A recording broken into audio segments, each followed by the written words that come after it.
उसी तरह से जो सुंदर साथ राज्य की शोभा को अपने हृदय में बसाएंगे, भले ही वे काम से, क्रोध से, लोभ से, मोह से पीड़ित क्यों ना हो, धीरे धीरे उनके मायावी विकार समाप्त होने लगेंगे, जलते जाएंगे।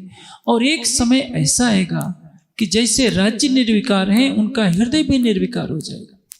इसलिए चितवनी के मार्ग पर चलते समय यदि आपको प्रारंभ में असफलताएं मिल रही हैं तो आप निराश मत होइए। आपका प्राणेश्वर हर पल देख रहा है कि मेरी ब्रह्मात्मा कर क्या रही है।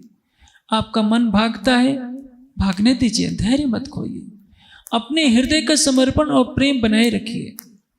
आपको काम सताता है, क्रोध सताता है, लोभ सताता है, इसलिए कि आपका जीव लाखों जन्मों का इसका आदी रह चुका है, इसलिए ये भूलें हो रही है।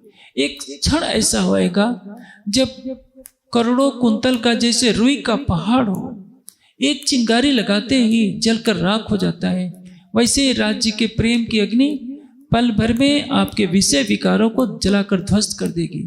पंथ होवे कोट कलप, प्रेम पहुंचावे मिने पलक। ये कब होगा? जब प्रतिदिन आप उनको निहारने का प्रयास करेंगे। निहारने का तात्पर्य क्या है? प्रेम भरी दृष्टि से देखना। चितवनी का अर्थ क्या होता है? योग का अर्थ तो हम कह देंगे चित्त की वृत्तियों का निरोध ही योग है, लेकिन चितवनी का अर्थ क्या है? चितवनी शब्द ये है, जैसे ये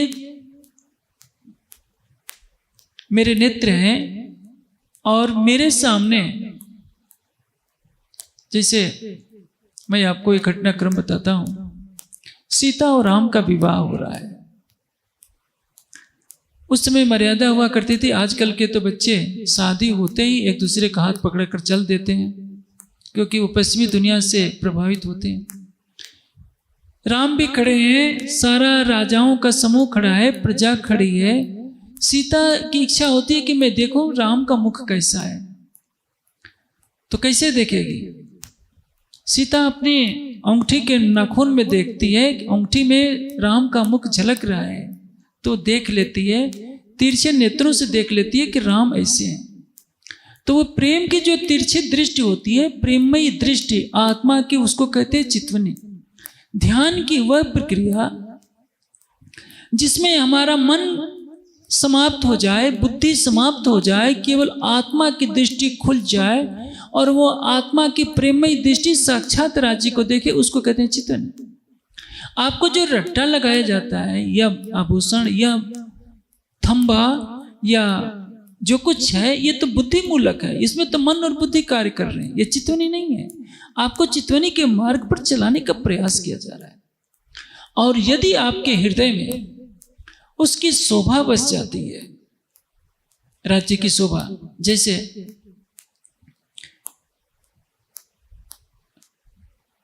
अपने सुंदर साथ जी हैं, राजकिशोर सेतिया जी, वे अपना अनुभव बता रहे थे कि उनको कहीं चोट लग गई थी, बेहोश हो गए थे। जब डॉक्टर के पास ले जाया गया तो बार बार बेहोशी में करते हैं, राज्य राज्य राज्य आ जाओ, राज्य आ जाओ। डॉक्टर कह रहा है कि ये राज्य से मिलना चाहते हैं, इनको राज्य से मिला दो। घर वाले तो जानते हैं कि कौन से राज्य को बुला रहे हैं, लेकिन डॉक्टर तो सोचता था कि ये राज्य नाम के अपने मित्र को पुकार रहे हैं, क्योंकि जागृत अवस्था में जो प्रिय होता है वो हृदय में बसता है, बेहोशी में भी वो उसी को याद करता है। इसलिए यदि आप राज्य के नख से सिख तक मुखारबिंद को देखेंगे तो परिणाम क्या होगा? वह शोभा आपके हृदय में बसी रहेगी।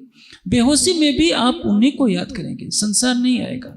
इसको कहते हैं सोते समय भी राज्य का सुख लेना, जागते में हंसते खेलते बैठते। जैसे गोपियां भोजन भी कर रही हैं तो किसकी याद है? कृष्ण की याद है। विरह की अनुभूति जिनको होती है, उस अवस्था का अनुभव केवल वही जान सकते हैं। मंच पर मैं पूरी तरह से व्याख्या में नहीं ला सकता, क्योंकि महामती जी ने पहले ही कह दिया है कि पतंग कहे पतंग को।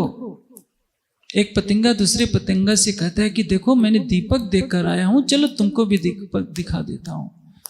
तो श्री जी कहते हैं कि या तो वो दीपक नहीं, या तो उसने पतंग को देखा ही नहीं है। क्योंकि विरह, पतंगा का सुहाग क्या है? अंधेरा।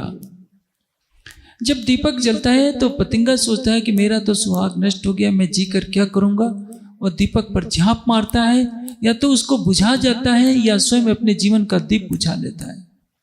एक पल भी संसार में अपने सुहाग अंधेरे के बिना रह नहीं पाता।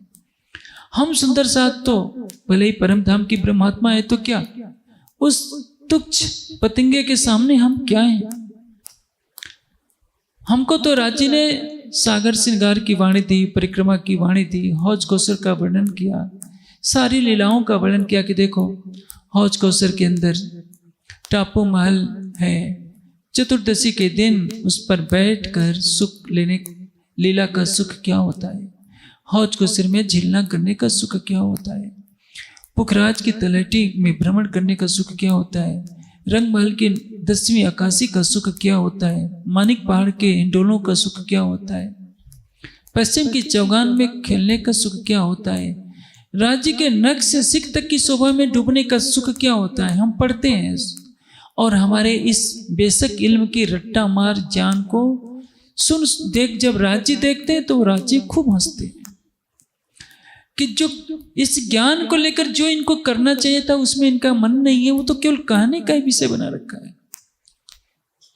इसलिए गोपियों को कोई किसी चौपाई का ज्ञान नहीं मिला था। गोपियों को यह नहीं बताया गया था कि 6 अक्षर के पारे भी अक्षरातीत था, क्योंकि उनके हृदय में प्रेम का बीज था और वह अंकुरित हुआ, और जो 52 दिन की जुदाई के बाद वो प्रेम का बीज एक वृक्ष बन गया था। इसलिए जैसे ही बांसुरी बजी सभी ने अपना शरीर छोड़ दिया।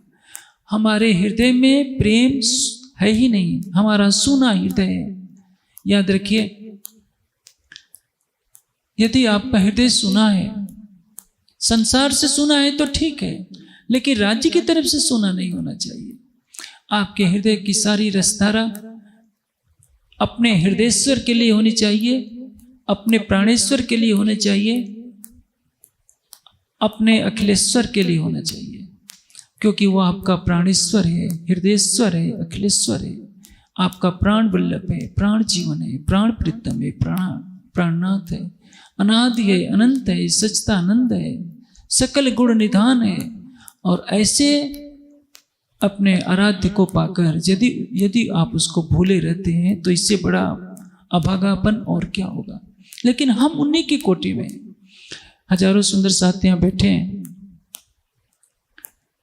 अभी थोड़े समय के बाद अब चर्चा बंद होने वाली है, जाएंगे, भोजन करेंगे, सब बातों में लग जाएंगे, कहीं निंदा हो रही होगी, कहीं गप्पे हो रही होगी।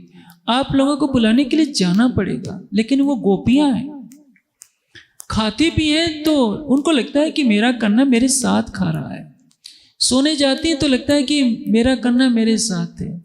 हम लोगों को नहीं लगता कि राज्य हमारे साथ है। हमको तो चितवनी में क्यों जप कराना पड़ता है? सच पूछिए तो ये जप भी एक बाधक है, और साधक और बाधक दोनों है। यदि आप ध्यान की गहराई में आप जप करने लगते हैं तो ध्यान नहीं लगेगा। ध्यान तब लगेगा जब मन और बुद्धि का कोई खेल न हो, प्रत्यक्ष दृष्टि दिखे। एक बात बताइए, आप अपने किसी निकट संबंधी से, भाई हो, बहन हो, मित्र हो, पति हो, पत्नी हो, कई वर्षों के बाद मिलेंगे, जब पहली नजर में आएगा तो आप साष्टांग क्या लेट जाएंगे, क्या स्तोत्र पढ़ने लगेंगे, या माला का जप करने लगेंगे? आपको इतना तो पता है। लेकिन जब राज्य को याद करते हैं तो सारे कर्मकांड के नियम थोप दिए जाते हैं और पालन करने लगते हैं, फिर चितवनी कहाँ से लगे? प्रेम की नजर से चितवनी कीजिए तो चितवनी लगेगी, वो कहीं दूर नहीं है। जो शहरक से नजदीक है उसको पाने के लिए माला का जप। कबीर जी ने बहुत अच्छी बात कही है, कंकड़ पत्थर चून के मस्जिद लिया बुलाए, ता पर मुल्ला बांग दे, क्या बहरा हुआ खुदा है? अल्लाह ताला को सुनाई नहीं पड़ रहा है कि जोर जोर से लाउड स्पीकर पर ये चिल्लाते रहते हैं। वैसे हम सुंदर साथ भी राज्य को तो एक देवता ही बनाए बैठे हैं। हमको नहीं पता है कि वो हमारे हृदय की धड़कनों में बसता है, हमको नहीं पता, वो जानता है। वो परात्म के रोम रोम में वह रम रहा है, आत्मा के हृदय में अब हमें रमाना है। इसलिए तो वाणी क्या कहती है, चर्चा सोड़जो दिन ने रात अपन ने तुठा प्राणनाथ। ब्रज में हम फिदा नहीं हो पाए थे, रास में भी फिदा नहीं हो पाए थे, देवचंद जी के तन से होने वाली जागनी लीला में भी फिदा नहीं हो पाए थे। और सच बताऊं, मेरी बातें कुछ अजीब सी लगेगी, हम परम धाम में भी फिदा नहीं हो पाए थे। फिदा होते तो रब्त क्यों करते? हक की मैं परम धाम में भी हमें प्राप्त नहीं थी। इसका निर्णय करने का अधिकार जागनी ब्रह्मांड को है। इसलिए सब कहते हैं कपले होगा, कपले होगा। आप बता दीजिए, मुझे तो मालूम नहीं है, लेकिन मैं कभी राजी से नहीं कहता कि प्रलय कर दो, क्योंकि सुख के इश्क के जिनको नहीं सुमार, सो देखन की ठौर इतने जो रूसो करो विचार। यही तो सुनहला अवसर मिल रहा है कि जो पहचान करके फिदा होना चाहिए था, परम धाम में यह अवसर नहीं था। राज्य के मार्फत स्वरूप की पहचान नहीं थी। इसलिए सबने क्या कहा था, राजी हमारा इश्क बड़ा है, हम आपको रिझाना चाहते हैं। अब सागर श्रृंगार की वाणी ने मारिफत की पहचान करा दी है, वहदत की पहचान करा दी है। इसकी पहचान के बाद यह निर्णय हो गया, केवल एक राज्य है, केवल उनकी मैं ही सर्वोपरि है। हकीकी मैं को लेकर जब आप पहचान कराएंगे तो हमारे रोम रोम से निकलेगा केवल तुम, केवल तुम। न इंद्रावती, न श्यामा जी, न अमलावती, न आसबाई, न सकुंडल, न सकुमार। इसलिए जो ब्रज में भूल हुई, जो कह दिया कि हम आप पर पुरुष के साथ हम कहां से जा सकते हैं, जो परम धाम में कह दिया कि हमारा इश्क बड़ा है और आपका इश्क छोटा, यह भी एक गुनाह है, क्योंकि पहचान नहीं थी। रास में भी प्रेम का अभिमान हो गया था, क्योंकि हक की मैं नहीं थी। अब जागने के ब्रह्मांड में जो पल मिला है, उस पल का सदुपयोग कीजिए। आपका एक एक पल मैं समझता हूं अरबों रुपयों से भी अधिक कीमती है। सुंदर साथ को उस मार्ग पर ले चलने के लिए मैं कृत संकल्पित हूं। इसलिए मैं इस शरीयत की दीवारों को तोड़ता हूं, मैं कठोर शब्दों में प्रहार करता हूं। मैं जानता हूं कि इस प्रहार का परिणाम क्या होगा। इसके परिणाम स्वरूप मुझे घृणा झेलनी पड़ती है। वैसी उस घृणा से करोड़ों गुना मैं घृणा झेलने के लिए तैयार हूँ। यदि समय सुंदर साथ हकीकत की राह पर चलकर यहाँ बैठे बैठे उस लाभ को ले ले जो जिसके लिए खेल बना है, तो ये सारा ब्रह्मांड यदि मेरे ऊपर पत्थर फेंकेगा तो भी मैं मुस्कुराता रहूंगा और मैं अंतिम सांस तक प्रयास करूंगा कि सबके दृष्टि मूल मिलावे पहुंचे। यही जागनी ब्रह्मांड का मूल है। और परिक्रमा की चर्चा में मैंने बहुत कुछ कह दिया। मैं ये कहना नहीं चाहता था, लेकिन अनजाने में भी मेरे मुख से निकल जाता है। मैं सोचता हूँ कि मुझे क्या पड़ी है किसी का दिल दुखाने की। बेचारे शरीयत वाले खींचते रहते होंगे।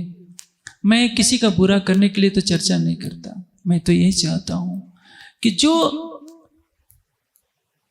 अनमोल अवसर मिला है सुंदर साथ चितवनी में डूब करके वो ले, जो परम धाम में नहीं ले सकता था, ब्रज रास में नहीं ले सकता था, देवचंद जी के तन से होने वाली लीला में नहीं ले सकता था। छठे दिन के लीला में सभी संसाधनों के साथ राज्य दे रहे हैं। और सच कहूं तो आज जो आपके पास सुंदर सुंदर नक्शे हैं, चर्चने की वृत्तियां हैं, बार बार दबाव दिया जा रहा है। यह सौभाग्य तो आज से 300 वर्ष पहले भी नहीं मिल पाता था। स्वयं महाराजा छत्रसाल, जिनको अमीरुल मोमिनीन की शोभा मिली, उनके द्वारा होने वाली जागनी लीला में भी ये संसाधन थे नहीं, तो छत्रसाल जी क्या करते। इसलिए याद रखिए सुंदर साथ जी, यदि आपने इस जागने की वेला में चरम लक्ष्य को पाने के लिए कदम नहीं बढ़ाया, तो मेरी दृष्टि तो क्या, राज्य के न्याय के समय आपके आंसुओं को कोई पूछने वाला नहीं होगा और ये आंसू हमेशा के लिए अखंड रह जाएंगे। इसलिए कोई आगे कोई पीछे, इश्क लेसी सब कोई, पहले इश्क जिन लिया सोई सुहागिन।